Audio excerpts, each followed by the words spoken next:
take as we transition to the NFL. The Pittsburgh Steelers, Stephen A's team, announcing they've signed coach Mike Tomlin to a 3-year extension through at least the 2024 season. Since becoming the Steelers head coach in 2007, Tomlin is 145, 78-1 in the regular season, 8-8 in the postseason, and 1-1 in Super Bowl. Speaking of Super Bowl, Stephen A., your team has not been to one in over 12 years. So with that being said, how much pressure is on Mike Tomlin with this new contract extension? Well, I don't think there's that much pressure on him. I mean, obviously, there's always some degree of pressure because you represent and steal a nation. I would remind everybody, however, that in 14 years as the head coach of the Pittsburgh Steelers, Mike Tomlin has never had a losing season. Not one time. Not one time. Okay, so we have to take that into consideration as well. We also have to take into consideration the plethora of individuals who are getting jobs that they didn't deserve. Adam Gase, thank God he's gone. He never deserved a job in New York. Kingsbury, I don't know whether he deserves the job or not in Arizona. Don't get me started with that. Mike McCarthy was picked off the scrap heap, and he's now the head coach in Dallas. You look around the National Football League, and there's a whole bunch of coaches with far more suspect resumes that have jobs in the NFL as head coaches. So when I look at it from that perspective, I don't want to hear about Mike Tomlin, being under pressure any more than, what he's normally under. You need to win when you're in Pittsburgh. You need to be a respectable team. I think he needs to get a running game. I think continuing to improve that secondary definitely, or getting somebody to rush the passer, all of those things are important. There are elements that he can address, but in the end, there is no question. The record speaks for itself. 145, 78-1. That's winning 65% of your games. This man does that. He has never had a losing record in 14 years. He is very, very well deserving of his job. And in a day and age, a time where we're looking at minorities and lamenting the state of affairs that exist as it pertains to the hiring of minority coaches in the National Football League. I'll be damned if anybody could sit here and tell me that this dude, who happens to be a minority, an African American, deserves to lose his job anytime in the foreseeable future. Not with that resume. He's, as far as I'm concerned, he's one of the standards. Congratulations and props to him. He deserves the damn extension as far as I'm concerned, and I'm very, very happy for him, and I'm proud of him. Stephen A., I understand why you're responding to critics of Mike Tomlin, but I got to tell you, you don't have to sit here and make excuses for his extension. Are we living in bizarro world? Mike Tomlin, you can pencil them in for double-digit wins every season of his career as a coach. Oh, but sometimes he wins 8 games. Yeah, when they don't have Ben Roethlisberger, he wins 8 games. He's always been coaching in Bill Belichick's shadow. But what happened when Bill Belichick lost Tom Brady?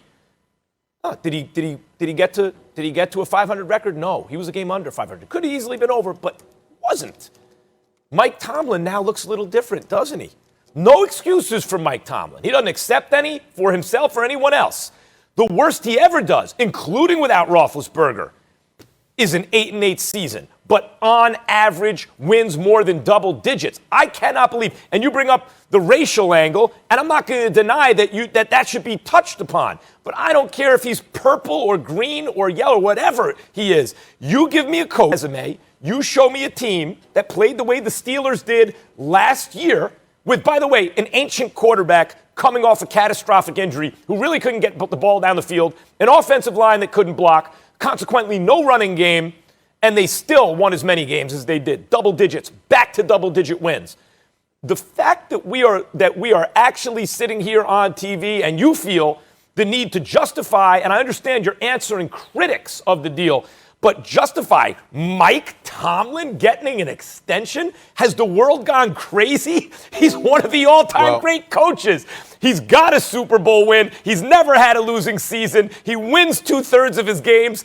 I just don't understand the world I'm living in sometimes. Well, let me try to enlighten you. Although I know you were speaking facetiously, let me tell you something right now. You may not care whether or not he was purple or whatever.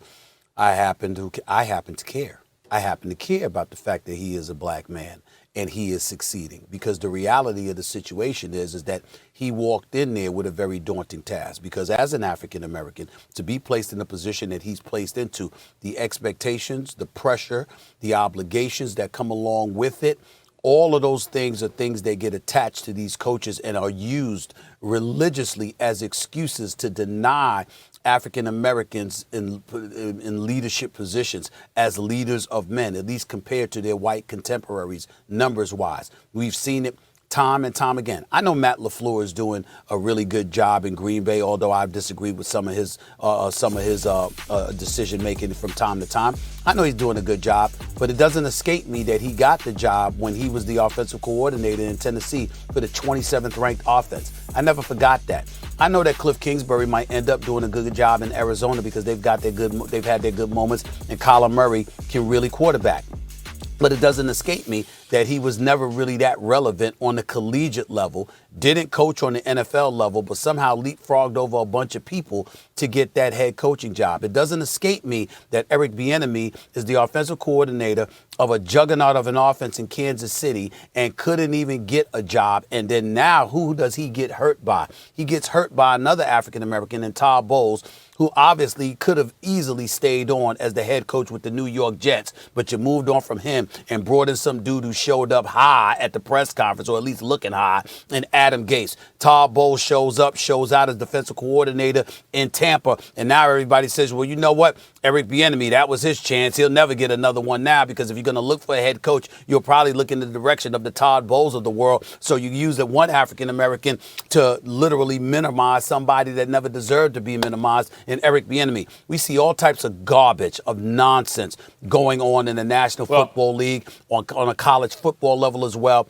when it comes to African-American coaches. Mike Tomlin knows this. He has spoken out about it. He has spoken out against it, and still showed up on the field and had to validate that African Americans can be leaders of men by the leadership that he's shown over the Steelers franchise for the last 14 years. So I care a great deal, and I'm sure you do as well, Max. But I care a great deal, and that's what it's about. I understand. That's why I began the comment by saying the racial angle is real, and it's good that you touched on it. I agree with that part. What I'm saying is, apart from the racial angle, even if you didn't touch it and just looked at the resume of Mike Tomlin as a head coach, why are we even talking about answering critics who if there are still critics out there, coming off a double-digit win season? If I had a coach of any kind who coached as long as Tomlin, never had a losing record, even when he didn't have his quarterback, and was coming off of double-digit wins, I'd be like, yeah, Sherlock, no kidding, he got a 3-year extension. There's an easy answer, Max. There's a 4-time Super Bowl champion as a quarterback, formerly of the Pittsburgh Steelers, named Terry Bradshaw, the great Terry Bradshaw, who basically said that Mike Tomlin was just a rah-rah coach. He was all about motivation, not necessarily strong with X's and O's and stuff like that. Remember that?